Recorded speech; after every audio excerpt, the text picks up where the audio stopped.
Korang pernah dengar tentang Tinder Swindler? Kalau belum, ni cerita gila yang aku nak share dekat korang.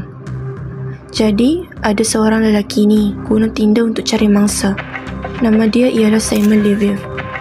Dia guna Tinder untuk cari mangsa wanita. Tunjukkan kehidupan mewah, kereta sport, private jet, hotel mewah.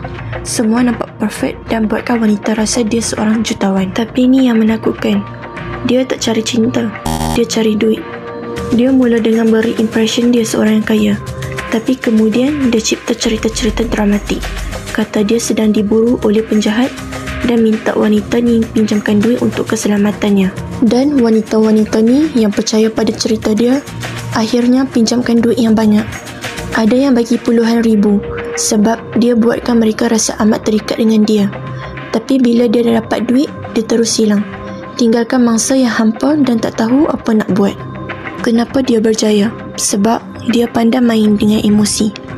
Dia tunjukkan kemewahan untuk dapatkan kepercayaan dan buatkan wanita rasa istimewa.